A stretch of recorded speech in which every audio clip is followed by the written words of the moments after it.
What would you do if everyone underestimated you? If the world looked at your size, your experience, your resources, and just laughed? It's a question that cuts deep because we've all felt it. That sting of being overlooked, of being told we're not enough.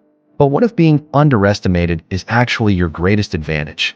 Imagine a battlefield, a valley shrouded in tension. For 40 days, the air has been thick with fear.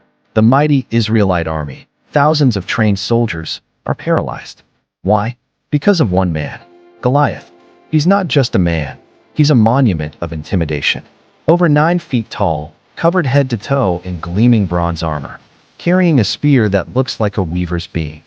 Every morning and every evening, his voice booms across the valley, a thunderous roar of mockery and defiance against Israel and their God.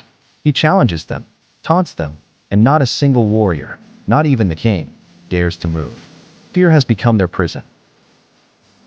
Then, someone new arrives on the scene. It's not a seasoned general or a champion warrior. It's a young shepherd boy named David, sent by his father to bring food to his older brothers on the front lines. He's the youngest of 8 sons, so unimportant he was almost forgotten when the prophet Samuel came to anoint the next king. He arrives not with a sword, but with bread and cheese. He hears Goliath's insults, and he sees the terror in the eyes of the soldiers, and something inside him stirs. He doesn't see what they see. They see an unbeatable giant. He sees an uncircumcised Philistine defying the armies of the living God. His own brothers scoff at him. "What are you even doing here?" they say. "You should be back with the sheep." King Saul himself looks at this young, ruddy boy and says, "You can't go against him. You're only a boy, and he's been a warrior since his youth." Everyone, from his family to his king, looks at David and sees a liability. A joke. They see his youth, his inexperience, his shepherd's staff. They see everything he isn't. But David sees things differently.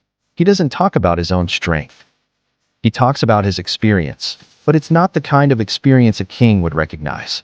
He says, "Your servant has been keeping his father's sheep. When a lion or a bear came and carried off a lamb from the flock, I went after it. I struck it and rescued the lamb from its mouth. The Lord who rescued me from the paw of the lion and the paw of the bear will rescue me from the hand of this Philistine." You see, David's confidence wasn't in himself. It was forged in lonely pastures, in moments of hidden faithfulness where no one was watching. His courage wasn't born from ego, but from a deep, personal history with God. He knew God was with him when he faced the lion, and he knew God would be with him when he faced this giant. While everyone else was focused on the size of the problem, David was focused on the size of his God. Reluctantly, Saul offers David his own royal armor, a bronze helmet, a coat of mail. It's the best protection the kingdom has to offer. But when David puts it on, it's heavy, unfamiliar. He can barely move. This isn't him. He takes it off. "I cannot go in these," he says, "because I am not used to them." He chose not to fight with someone else's weapons, someone else's strategy. He would face this giant as himself. So, David walks down into the valley. He doesn't carry a soldier's sword. He carries his shepherd's staff. He stoops down at the brook and chooses 5 smooth stones, the same kind he'd used 1,000 times before. That's all. A staff, a sling, and 5 small stones. When Goliath sees him, he roars with laughter. "Am I a dog, that you come at me with sticks?" He curses David by his gods. Goliath's confidence is in his armor, his spear, his strength. It's all visible, all physical. David's response is the turning point of history. He shouts back, his voice clear and steady. "You come against me with sword and spear and javelin, but I come against you in the name of the Lord Almighty, the God of the armies of Israel, whom you have defied. This day the Lord will deliver you into my hands, and the whole world will know that there is a God in Israel." This wasn't just a battle between a boy and a giant. It was a battle between 2 faiths. Goliath's faith in the seen, and David's faith in the unseen. David runs, not away from the giant, but towards him.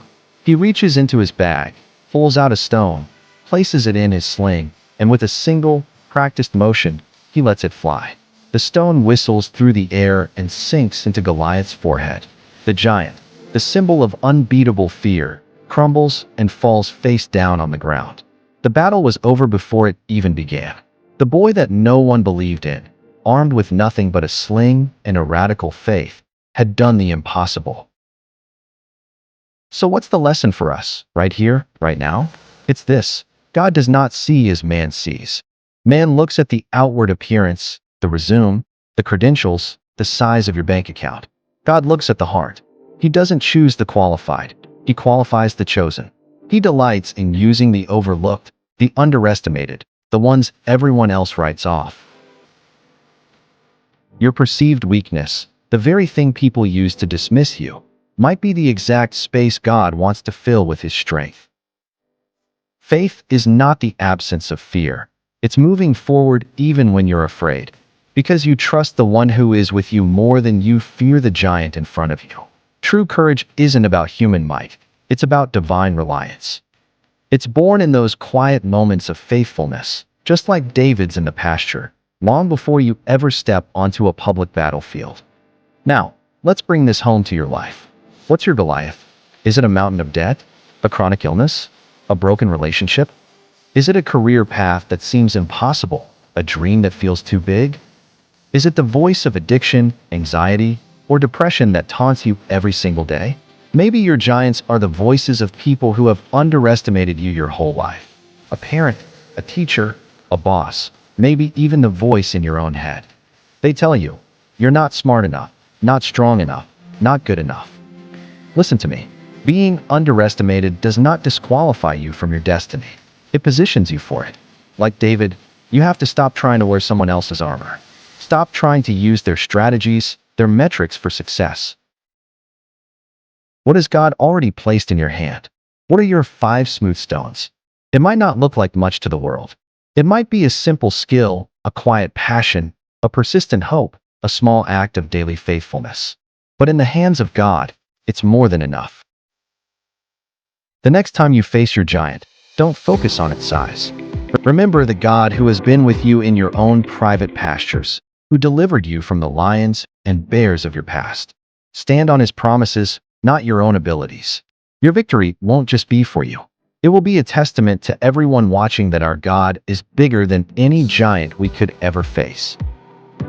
So take a deep breath, pick up your stone, and start running toward your giant. Thank you so much for watching. If this message resonated with you, hit that like button and subscribe for more content to help you live a life of faith and courage. We'd love to have you as part of our community. See you in the next video.